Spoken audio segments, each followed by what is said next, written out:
elecciones genuinas. La historia de la democratización en México desde el nacimiento del IFE en 1990 comprendió primero asegurar el respeto al voto. Para 1994 se reconoció el avance tras las elecciones presidenciales de ese año, cuando, a diferencia de 1988, los votos se contaron y contaron bien. Se dijo entonces por el ganador de las elecciones que los comicios de 1994, si bien fueron limpios, no fueron equitativos. De ahí que en 1996, junto al surgimiento del IFE autónomo, se incluyera en la Constitución y el Código Electoral un conjunto de disposiciones para buscar la equidad en las condiciones de la competencia electoral. Hubo definiciones clave: financiamiento público preponderante, financiamiento privado con límites, prohibición de ciertas fuentes, dinero de empresas, dinero desconocido, dinero de gobiernos y poderes públicos, y una fiscalización permanente. Hoy, en 2018, podemos celebrar que las elecciones fueron contundentemente limpias, pero también que fueron equitativas y que el dinero, un ingrediente presente en la vida de las sociedades y necesario en toda democracia, no se convirtió en un factor disruptivo. Quien ganó cargos de gobierno y de representación lo hizo por la fuerza del voto, no por la influencia del dinero. Y esa es una buena noticia para la democracia mexicana. No puede haber elecciones ejemplares si estas no son competidas y si no hay un piso de equidad. Pues bien, la fiscalización del INE, con sus datos duros, muestra que las campañas fueron equitativas, hubo rendición de cuentas y hay control del grueso del origen y destino de los recursos involucrados. Voy a los datos. Hay pronunciamiento en los 31 dictámenes, 1 para las elecciones federales y 30 de las elecciones locales, sobre 17,699 candidatos. De ellos, solo 2 no entregaron su tercer informe. A través del Sistema Integral de Fiscalización se recibieron 3,512 informes durante los 3 periodos regulares de presentación, y ante observaciones de la Unidad Técnica de Fiscalización, los sujetos obligados remitieron 27,051 informes más. En total se analizaron 57,563 informes. Obviamente ese trabajo se hizo de forma ordenada y en tiempos muy reducidos, porque hubo dirección y conducción precisas por parte del titular de la unidad y de sus directores, así como acompañamiento de la Comisión de Fiscalización.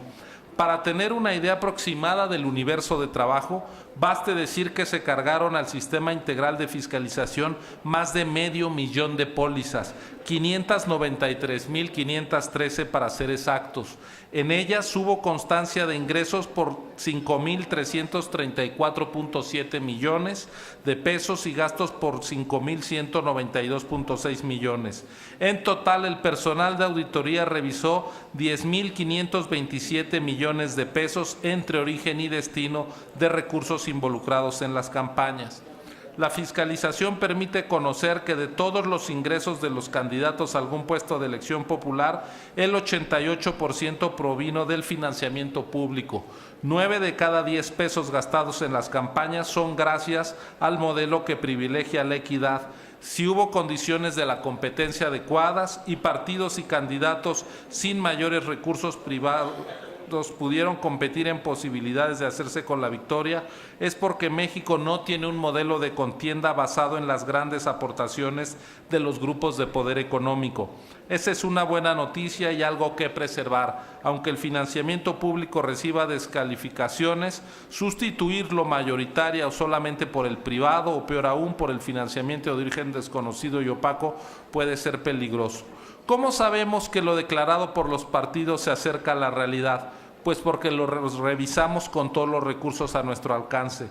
Los monitoristas del INE recorrieron todos los días calles, colonias, carreteras y tomaron fotografías y referenciaron con precisión 105,520 testigos de propaganda en vía pública. Además de gastos en portales, en Internet y en redes sociales, se obtuvieron 15,273 razones y constancias.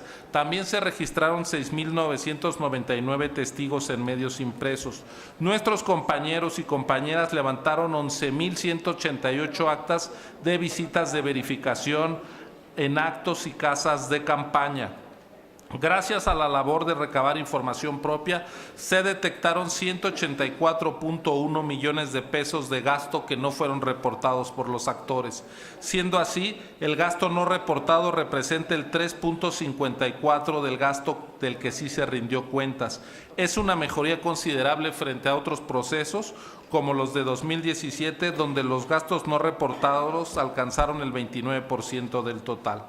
En esta fiscalización se comprobó que 5 candidatos a un puesto de elección federal rebasaron los topes de gasto de campaña y paradójicamente ninguno resultó ganador en las urnas.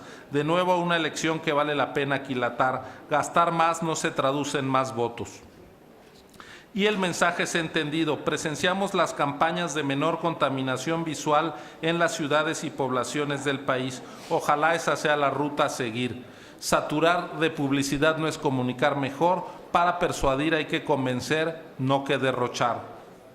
En total, y habiendo hecho una revisión con observaciones de los sujetos obligados que llegaron a detectar inconsistencias o errores en nuestras cifras, hemos hecho una nueva revisión, falta por falta y monto por monto, y se identifican sanciones por 296.551.281 pesos a nivel federal y 576.208.000 pesos en el nivel local. En total hablamos de 872.6 millones de pesos.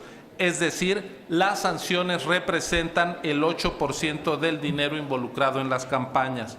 Por sujeto obligado, las sanciones se distribuyen así: 89 millones de pesos al PAN, 186 millones al PRI, 66.9 millones al PRD, 107 millones al Verde, 100 millones al PT, 36.7 millones a Movimiento Ciudadano, 28.4 millones a Nueva Alianza, 139.5 millones a Morena, 74.4 millones a Encuentro Social y 44.2 millones a partidos locales. El propósito de la fiscalización es asegurar la legalidad en el uso del dinero en las campañas y disminuir el riesgo de recursos de procedencia ilegal o uso desproporcionado de los mismos.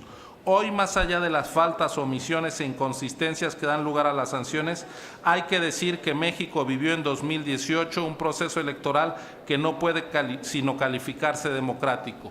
Es el voto, no el dinero, lo que define las elecciones. Gracias de nuevo al cuerpo directivo de la Unidad Técnica de Fiscalización y a todo su personal por el trabajo realizado. Gracias. Gracias, consejero Murayama. Permítame intervenir en este punto.